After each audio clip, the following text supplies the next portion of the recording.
Oke, semuanya selamat datang kembali di AM Channel. Jadi pada pertemuan kali ini kita akan membahas mengenai kimia kembali. Apa yang akan kita bahas? Sebelum kita cari tahu apa yang akan kita bahas, untuk yang belum subscribe, tolong subscribe dan jangan lupa nyalakan lonceng notifikasinya dan jangan lupa pula untuk like and share videonya agar semuanya mendapatkan manfaat dari video yang satu ini. Oke, tanpa basa-basi, mari kita mulai pembahasan. Asyik.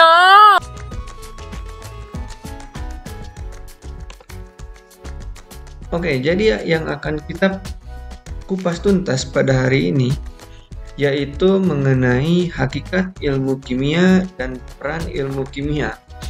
Hakikat ilmu kimia, apa sih hakikatnya gitu ilmu kimia, dan bagaimana sih peran ilmu kimia di kehidupan kita? Oke. Sebelum itu, perlu diketahui bahwa tujuan dari pembelajaran atau tujuan dari video ini, setelah kalian mempelajari, menyaksikan, menonton video ini, diharapkan kalian semua bisa mengidentifikasi, memahami, menjelaskan, mempresentasikan, dan menyelesaikan masalah ya. Bukan membuat masalah, tapi menyelesaikan masalah yang berkaitan dengan hakikat ilmu kimia dan peranan ilmu kimia. Oke.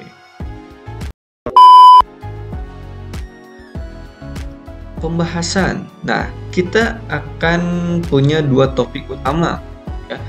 Pertama, itu hakikat ilmu kimia. Bagaimana hakikatnya? Dan yang kedua, itu ada peranan ilmu kimia. Bagaimana peranannya juga? Cari tahu. Kita langsung saja ke pembahasannya.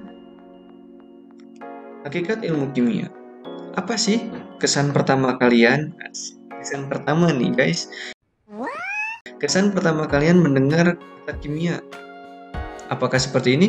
Berbahaya, beracun, ledakan, ikatan, kan chemistry. Chemistry itu bahasa Inggrisnya berarti juga ikatan gitu. Ikatan apa bos? Ya ikatan cinta. What? Oh bukan, ikatan kimia tentunya. Ikatan seperti apa gitu kan?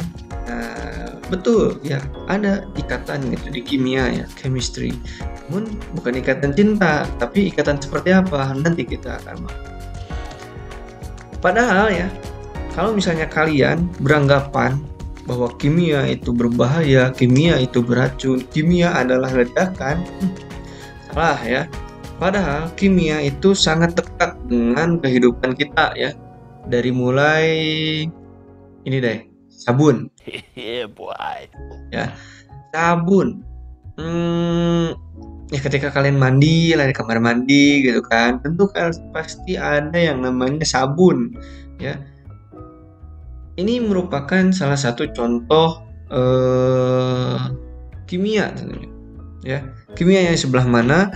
Jadi ada yang namanya reaksi saponifikasi. Belum tahu, nanti cari tahu. Oke.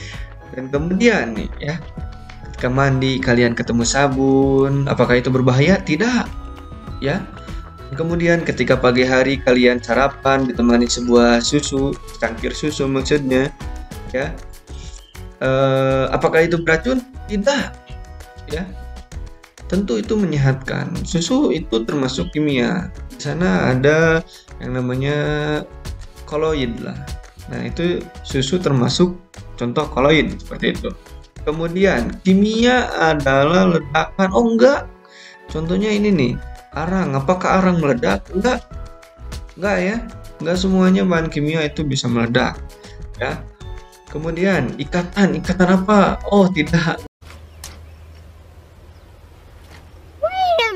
Bukan ini, saya salah masukkan gambar. Oke, ikatan yang dimaksud di sini ada ikatan ion, ikatan senyawa, ikatan senyawa. Ikatan ion, ikatan kovalen, kovalen polar, kovalen non polar, ikatan logam, ikatan non logam lah, banyak lah ya. Ikatan. Nah, ini ikatan chemistry-nya lah. Oke, masuk ke pengertian ya. Jadi di sini ada secara bahasa, ada secara istilah gitu ya. Kimia berasal dari bahasa Arab dan juga berasal dari bahasa Yunani juga, kimia dan chemia. Nah, sama-sama artinya adalah perubahan zat atau benda. Seperti itu. Perubahan seperti apa yang terjadi di kimia gitu kan? Nanti next kita akan bahas. Kemudian, ilmu yang mempelajari mengenai komposisi, struktur, dan sifat-sifat serta perubahan zat. Istilahnya seperti itu ya, secara istilahnya. Kemudian, cakupan umum ilmu kimia. Di sini yang pertama ada susunan materi. Susunan materi itu seperti unsur, ya. Unsur itu ya seperti unsur Zn gitu kan, unsur hidrogen, dimana itu nggak bisa dibagi lagi seperti itu. Dan kemudian ada senyawa. Senyawa itu merupakan gabungan dari beberapa unsur. Dan juga ada yang namanya campuran. Nah, campuran itu merupakan beberapa gabungan dari beberapa zat seperti itu ya. Kemudian yang kedua itu ada struktur materi. Nah, misalnya maksudnya struktur materi ini apa gitu kan? Nah, ini maksudnya adalah ikatan antar atom yang terjadi. Nah, itu membentuk sebuah struktur seperti itu. Misalnya ya, ikatan molekul antar atom. Misalnya adalah oksigen. Oksigen itu bukan O aja gitu kan, tapi ada ikatan antar atomnya, antar molekul atomnya seperti itu, yaitu O2 gitu. Jadi O-nya ada 2, atau nitrogen N2, hidrogen H2 gitu kan, seperti itu. Kemudian ada ikatan molekul senyawa seperti CO2, H2O gitu kan. Dan ada juga yang namanya struktur materi dari ikatan ion gitu ya. Ion itu seperti Na+ gitu kan. Dan H+ misalnya, atau O2- gitu kan. Ya seperti itulah ya, pokoknya yang ada muatan-muatannya itu ion seperti itu ya. Kemudian nah di sini yang keempat terlewat, sifat materi yang ketiga. Sifat materi.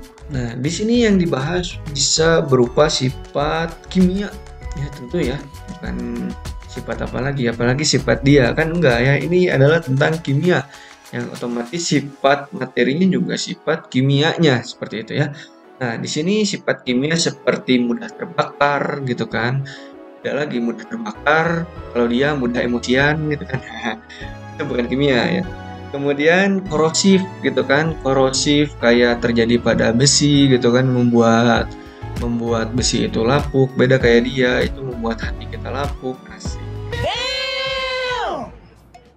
Kemudian itu reaktif ya, reaktif itu mudah bereaksi ya, mudah bereaksi, maksudnya misalnya besi yang mudah bereaksi dengan oksigen sehingga terjadi sebuah karat.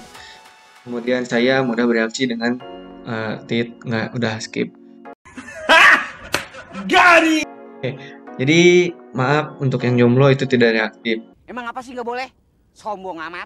Tapi yaitu sifat kimia, salah satunya itu reaktif ya. Apa sih bawa jomblo? Oke, sifat yang terakhir tadi reaktif, dan masih banyak sifat-sifat yang lainnya gitu ya. Seperti itu. Kemudian ada yang keempat itu perubahan materi. Perubahan materi. Nah, tadi sempat disinggung juga di pengertian, yaitu secara bahasa dan juga secara istilah, itu ada yang namanya perubahan zat atau perubahan benda. Perubahan apa sih? Nah, misalnya perubahan yang dikehendaki di kimia, misalnya adalah kayu yang dibakar gitu kan. Nah, kayu yang dibakar itu akan menjadi abu atau arang ya. Itu akan terlihat perbedaan dari bentuknya juga gitu, strukturnya juga pasti akan berbeda seperti itu.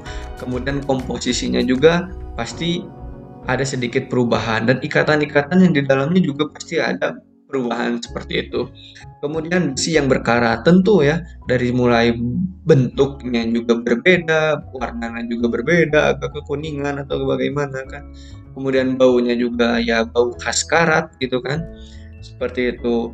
Kemudian nasi yang jadi basi itu juga termasuk proses perubahan kimia. Nah, apa sih yang dirubah itu kan di sananya kan, apakah ada perubahan dari karbohidratnya, atau misalnya perubahan dari bentuknya juga pasti berubah seperti itu kan.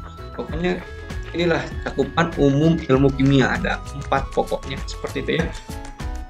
Kemudian di sini percabangan ilmu kimia, asik percabangan ya.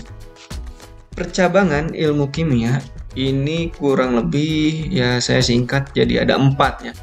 Sesuai cabang para lelaki itu cuma 4 asik. Enak. Oke, yang pertama itu ada organik dan anorganik. Ya seperti namanya ya. Seperti misalnya di biologi ada sampah organik ya yang berkaitan dengan mudah terurai dan lain sebagainya yang bersifat dari makhluk hidup misalnya ya kayak gitu organik, dan anorganik itu seperti yang buatan-buatan misalnya plastik dan lain sebagainya. Seperti itu juga kimia, plastik juga termasuk kimia seperti itu. Kemudian yang kedua itu adalah kimia fisika. Ini di sini isinya adalah hitungan semua sebetulnya ya. Hitungan semua kalau secara konsepnya seperti itu. Tapi untuk secara apa namanya? Secara praktik itu sangat menyenangkan seperti itu ya. Kimia fisika ini bisa berkaitan dengan banyak juga teori Einstein, terus ada juga energi yang berkaitan dengan energi mungkin ya. Kimia fisika itu relativitas misalnya, dah banyak lah pokoknya, itu ramai sekali lah. Kemudian itu ada biokimia. Nah, selain collab dengan fisika, ini collab juga dengan biologi ya. Jadi namanya adalah biokimia seperti itu. Sungguh ilmu yang emang luar biasa kimia itu ya. Cuman yang collab dengan matematika, matkim gitu ya, itu kalau mata pelajaran di ini ya, di kuliahan itu ada yang namanya matkim, matematika kimia. Oke, selanjutnya kok ini namanya nomornya 2 semua ya. Oke, selanjutnya termokimia. Itu termokimia merupakan cabang yang mempelajari tentang perubahan energi panas ya, kalor gitu ya. Jadi yang mempelajari tentang kalor gitu ya, MC, AT dan lain sebagainya lah, itu dipelajari juga di termokimia seperti itu ya. Kemudian selanjutnya, nah ini masuk ke peranan ilmu kimia gitu ya. Disingkat saja, yang pertama itu adalah bidang geologi ya, dimana bidang geologi itu termasuk yang pertama itu kimianya di mana sih bidang geologi gitu ya.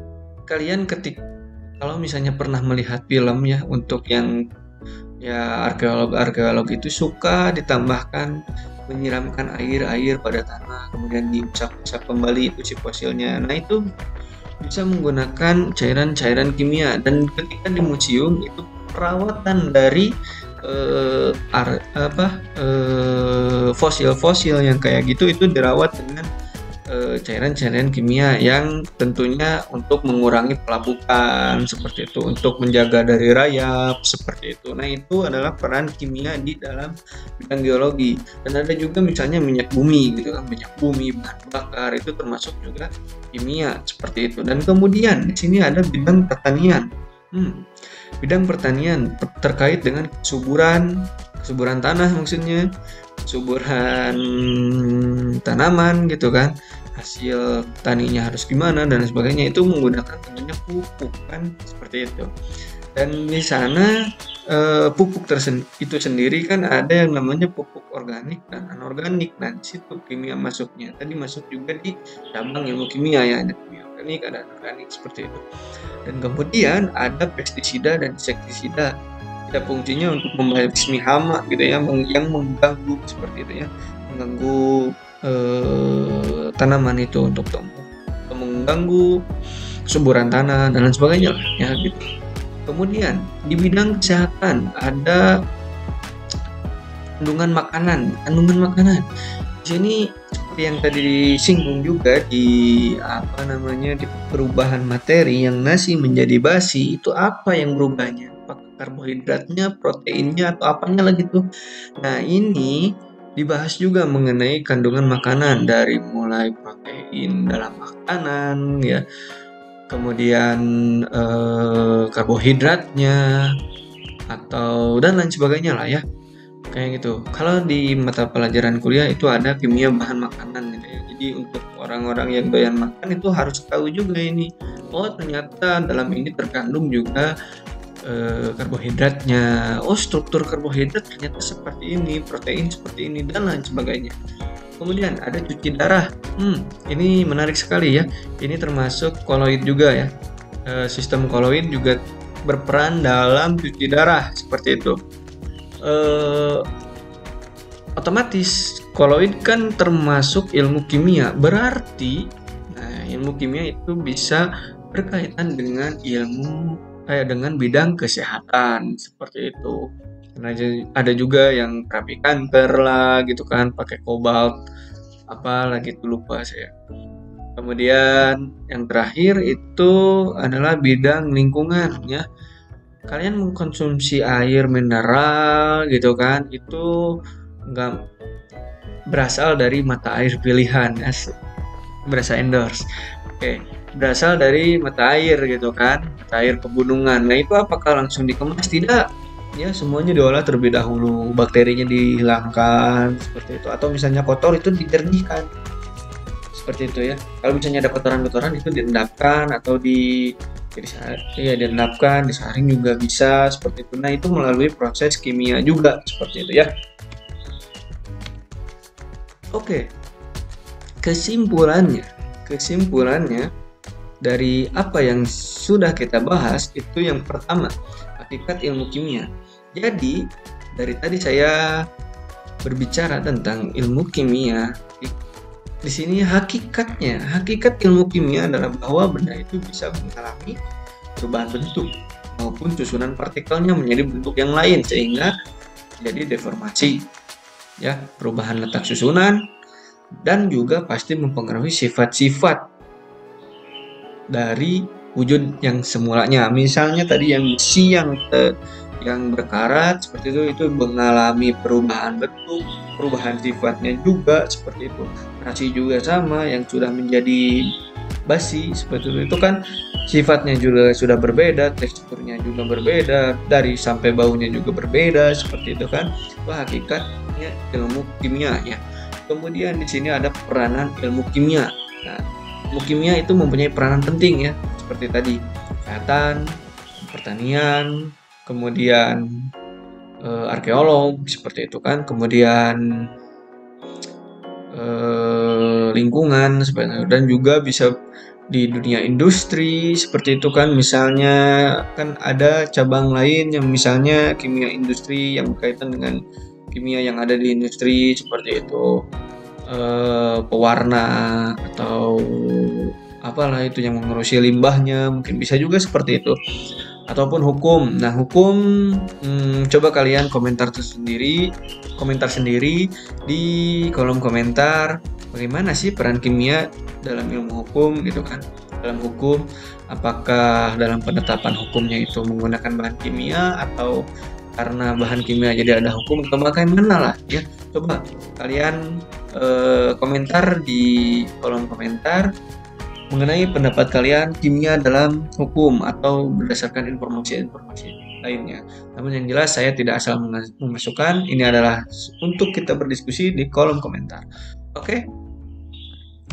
Sampai segitu mungkin apa yang saya sampaikan.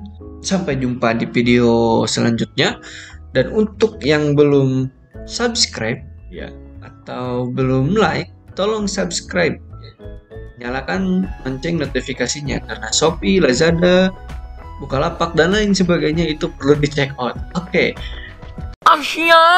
Sampai jumpa di video selanjutnya. Semoga bermanfaat. Terima kasih. Wassalamualaikum warahmatullahi wabarakatuh.